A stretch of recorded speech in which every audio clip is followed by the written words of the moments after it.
we're witnessing something unprecedented unfold in real time. What we're seeing isn't just political turbulence or the usual coalition reshuffling that's marked Israeli politics for decades. This is different. This is a society tearing itself apart from within, and the cracks are no longer superficial, they're structural, they're deepening, and they may soon become irreparable.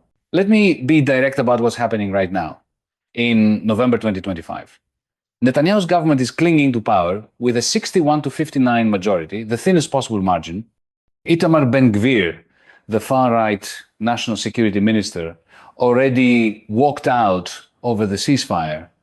Bezalel Smotrich, the finance minister, has one foot out the door, threatening to collapse the coalition if the Gaza ceasefire continues. This isn't governance. This is hostage-taking, where extremists hold an entire nation's policy captive to their ideological demands. But here's what's really alarming. Netanyahu isn't trying to heal these divisions or build consensus. He's doing the opposite. In August, his government voted unanimously to fire the Attorney General, Gali Baharav Miara, the very person prosecuting him for corruption. Think about that for a moment. The Prime Minister, facing bribery and fraud charges that could send him to prison for 10 years, successfully convinced his entire cabinet to fire his prosecutor. The Supreme Court immediately blocked it with an injunction. But the message was sent. Netanyahu will tear down every institution, every democratic safeguard to save his own skin. And it's not just the Attorney General. He tried to fire Ronen Bar, the head of Shin Bet, Israel's internal security service. Why? Because Bar was investigating Netanyahu's aides for alleged ties to Qatar in what's been dubbed Qatargate in Israeli media. The head of your domestic intelligence agency is investigating potential collusion with a foreign power that backs Hamas. And your response is to fire him? A former Supreme Court Chief Justice didn't mince words. She warned of civil war. Now, I want you to understand something crucial here. When we talk about the threat of civil war in Israel, we're not speaking metaphorically. We're not being hyperbolic. Let me walk you through what's actually happening on the ground. In March 2025, tens of thousands of Israelis marched on the streets for days, surrounding Netanyahu's residence, blocking highways, demanding he end the renewed war in Gaza. One protester, interviewed by CNN, said something chilling. "I'm very concerned about the possibility of a civil war. This nation is divided. It sometimes seems there's no way out. People don't believe in democracy anymore. You see the division. Religion on one side, secularism on the other. It seems hopeless." Then in August, the protests exploded. 500,000 people in Tel Aviv alone. Organizers claim 1 million across the country. That's more than 10% of Israel's population. That's equivalent to 33 million Americans taking to the streets on the same day. They're demanding an end to the war, the return of hostages, and Netanyahu's resignation. The police respond with water cannons and mass arrests. Since January 2023, over 1,600 Israelis have been arrested at protests. There are documented reports of police violence, physical assaults, mounted police charges, even stun grenades used on demonstrators. And here's the most dystopian part. Netanyahu's Shin Bet has been conducting surveillance on Israeli citizens involved in these protests. That's right, the Domestic Intelligence Service is spying on Israelis exercising their democratic right to protest. This is the behavior of an authoritarian regime terrified of its own people. But let me tell you about the other side of this divide, because this is where things get truly dangerous. In October 2025, 200,000 ultra-Orthodox men flooded Jerusalem, a sea of black suits and hats, blocking roads, shutting down the capital. What were they protesting? The audacity that they might have to serve in the military like everyone else. Let that sink in. Israel is fighting on multiple fronts Since the 7th of October 2023, over 900 soldiers have been killed. Reservists are serving hundreds of days away from their families, their jobs, their lives. The military is screaming that it needs 12,000 more combat soldiers. And you have 66,000 ultra-Orthodox men of military age refusing to serve, claiming that Torah study protects Israel more than soldiers do. One ultra-Orthodox rabbi actually said this publicly. Let me quote him directly. "We and only we are the defenders of Israel." To come and say, you are not at risk, we're at risk, is factually incorrect. He was speaking to soldiers who are literally dying in Gaza, telling them that yeshiva students are the real protectors. Another rabbi wondered aloud how many Air Force personnel have died, suggesting they should go to Rafah, so they'll be at risk too. This isn't just about military service. This is about two fundamentally incompatible visions of what Israel should be. 71% of Israelis say the most acute conflict in their society is between secular and religious populations. Not Israeli and Palestinian, not left and right, secular versus religious. And the demographics are shifting rapidly. For the first time in Israel's history, more first graders started school in religious institutions than secular ones in September 2025. The future is being written, and it's increasingly Haredi. Here's what makes this explosive. The ultra-Orthodox don't just refuse military service. 40% of Haredi men don't work. They're publicly funded to study in yeshivas. They receive housing subsidies, child benefits, and welfare, while contributing virtually nothing to the economy or national defense. The Bank of Israel calculated that the cost of not drafting ultra-Orthodox men is about 10 billion shekels per year, roughly 0.6% of GDP. Meanwhile, the Haredi parties in Netanyahu's coalition have secured billions more in funding for their institutions and communities. The secular majority is subsidizing a population that rejects the basic obligations of citizenship, and the resentment is becoming toxic. 80% of Israelis want a government that promotes equality in the burden of service. 72% reject the Haredi claim that Torah study ensures Israel's safety. 54% want a government without the ultra-Orthodox parties. But because of Israel's parliamentary system and Netanyahu's dependence on these parties to avoid prison, the majority will is being thwarted. This brings us to Netanyahu himself, and here's where personal and national crises become inseparable. This man is on trial for bribery, fraud, and breach of trust in 3 separate cases. The trial has been going on for 5 years. He's testifying 4 times a week, or he's supposed to be, when he's not requesting delays for urgent diplomatic meetings or health reasons. His lawyers threatened to quit if the court didn't reduce the hearing schedule. Netanyahu told the court he's in the most difficult position in the world and can't possibly attend court 3 times a week while running the country. But here's the thing, and this is crucial to understand. Many Israelis believe he's not running the country for the country's benefit. They believe he's prolonging the war, sabotaging ceasefire negotiations, and refusing to release hostages because the moment the war ends, he loses his political protection. War gives him cover. War keeps his far-right coalition together. War keeps him out of prison. Look at the timeline. In May 2024, President Biden presented a ceasefire framework. Netanyahu rejected it. Months passed. The hostages remained in Gaza. Then Trump was elected, and suddenly, magically, Netanyahu accepted virtually the same deal in January 2025. Why? Because Trump threatened hell to pay if there wasn't a ceasefire by Inauguration Day. Netanyahu responds to American pressure, but not to the pleas of Israeli families whose loved ones are dying in Gaza tunnels. Then, just weeks into the ceasefire, in March 2025, Netanyahu breaks it. The official excuse was that Hamas wasn't fulfilling its obligations.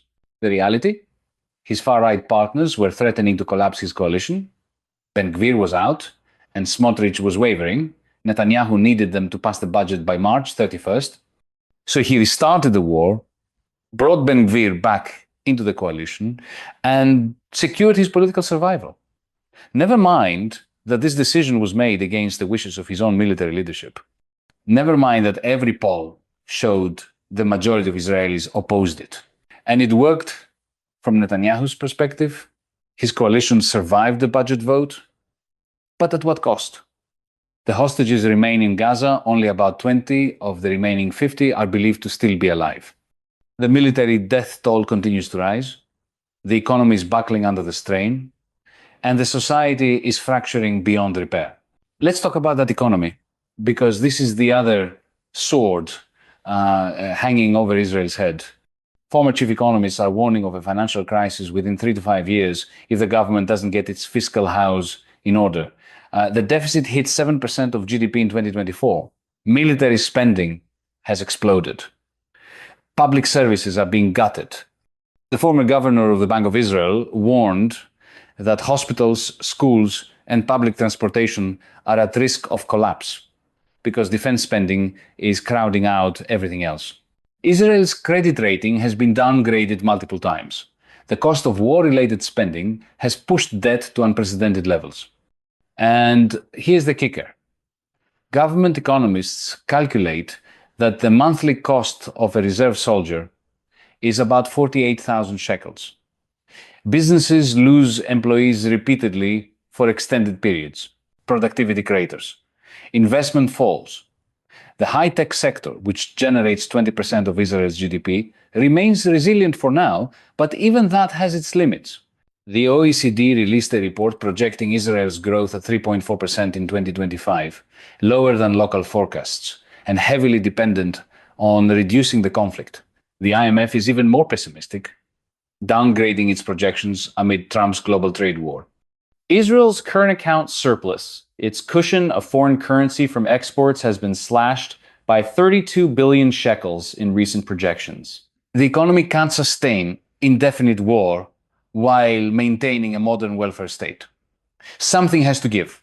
And what does Netanyahu's government do? They keep passing budgets that prioritize coalition politics over national needs. They distribute discretionary funds to coalition partners.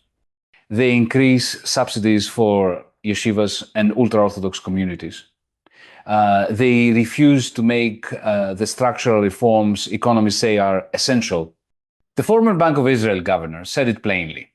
This government doesn't understand the scope of the economic problem it faces and is choosing to ignore the dangers. So you have a perfect storm. A society split down the middle on fundamental questions of identity, a government held hostage by extremist parties, a prime minister fighting for his political and personal survival, an economy under unsustainable strain, a military stretched to breaking point, democratic institutions under assault, international isolation growing, and underlying all of this, a complete absence of any vision for the future beyond perpetual conflict management. Now, let's address the elephant in the room, the Palestinians.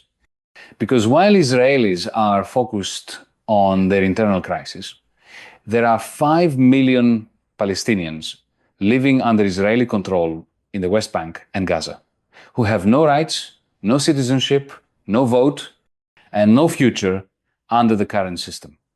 The occupation doesn't appear in Israeli political discourse, except as a security issue. The idea of a Palestinian state is effectively dead. The Knesset voted 68-9 against it. Even opposition leader Benny Gantz voted no. What's the plan then? Permanent occupation? Annexation? The Israeli far right says yes to annexation.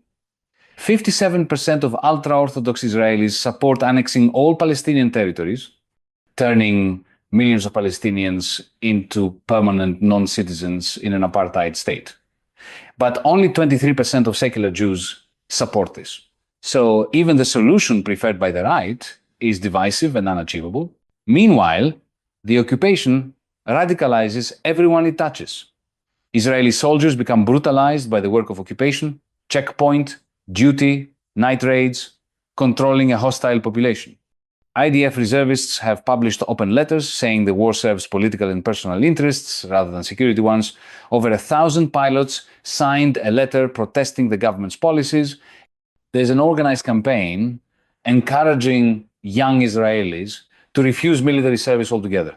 The occupation also requires the constant use of force to maintain control. A recent Associated Press investigation documented Israeli soldiers using Palestinians as human shields in Gaza and the West Bank, a practice that's supposedly prohibited but has become routine. Israel's international reputation is in freefall. The International Criminal Court issued arrest warrants for Netanyahu and his former defense minister for war crimes. Israel faces a genocide case at the International Court of Justice. This isn't sustainable. You can't run a democracy while ruling over millions of people without rights. You can't maintain international support while using methods the world considers war crimes. You can't build a prosperous society while dedicating endless resources to occupation and war. Something has to break, and it's breaking now. What we're seeing isn't just a political crisis or an economic crisis or a social crisis. It's all three simultaneously compounding and reinforcing each other. The political crisis makes the economic crisis worse, which intensifies the social crisis, which makes political consensus impossible. It's a death spiral. The international dimension makes it worse. Trump may be supportive now, but he's already set red lines. No annexation of the West Bank. Stick to the ceasefire. And Trump's patience isn't infinite. When his peace plan conflicts with Netanyahu's political survival instincts, what happens? Support for Israel in the Democratic Party has collapsed. Young Americans, even young American Jews, are increasingly critical. The next time there's a Democratic president, Israel will face a very different Washington. In Europe, the isolation is even more severe. Spain has barred Israeli ministers from entering the country. The European Parliament is debating sanctions. Trade relationships are under strain. Israel is becoming a pariah state supported primarily by authoritarian governments and far-right movements in the West. That's not a sustainable position for a country that depends on Western technology, investment, and security cooperation. So where does this go? Let me sketch out the scenarios. None of them good. Scenario 1. Netanyahu clings to power indefinitely. His coalition fractures and reforms repeatedly. The judiciary is eventually broken. Democratic norms erode. Israel becomes an illiberal democracy at best, an authoritarian state at worst. The secular-religious divide hardens into permanent separation. Ultra-Orthodox population growth continues to shift the demographic balance. Within a generation, Israel becomes a theocracy. Secular Israelis emigrate in large numbers. The high-tech sector relocates. Economic decline sets in. International isolation intensifies. This is the slow death scenario. Scenario 2. The system breaks suddenly. A spark, maybe a particularly egregious government action, maybe an ultra-Orthodox attack on secular Israelis, maybe military mutiny ignites large-scale violence. Secular versus religious. Tel Aviv versus Jerusalem. Military units fracture along ideological lines. You get actual civil war, not metaphorical civil war. In this chaos, external enemies see an opportunity. The country that prides itself on strength and deterrence proves fragile when divided against itself. This is the fast collapse scenario. Scenario 3. The crisis forces political realignment. Netanyahu is finally removed by election defeat, by conviction in his trial, by coalition collapse, or by his own party turning on him. A unity government forms, bringing together center-right and center-left forces. They attempt serious reforms. Judicial independence restored. Economic restructuring. Mandatory universal service, including ultra-Orthodox engagement with the Palestinian issue. But this requires the very political courage and consensus that's been absent for years. And even if it happens, the ultra-Orthodox community won't accept it peacefully. You're looking at sustained civil unrest at minimum. Scenario 4, external intervention reshapes everything. The US, seeing a strategic ally imploding, imposes a solution conditioning aid on specific reforms, demanding political changes, forcing a resolution to the Palestinian conflict. This would be unprecedented American pressure, and it's unclear if even that would work given how entrenched positions have become. It might just accelerate the crisis. None of these scenarios end well. That's the point. Israel has reached a juncture where all paths forward involve serious pain, major disruption, and fundamental transformation. The status quo is unsustainable, but every alternative requires confronting deep structural problems that the political system has avoided for decades. The tragedy here is that this was predictable and predicted. Israeli writers, activists, and academics have been warning for years that you can't maintain a democratic state while occupying another people. You can't build a cohesive society when a large minority rejects basic civic obligations. You can't sustain rule of law when the prime minister is above the law. You can't have stability when political survival trumps national interest. But these warnings were ignored or dismissed as leftist hysteria. And now here we are. 500,000 people in the streets. A prime minister on trial refusing to step down. Ultra-Orthodox communities rejecting the state's authority. An economy buckling under impossible pressures. Institutions under assault. International support evaporating. And two profoundly incompatible visions of Israel's future locked in zero-sum conflict.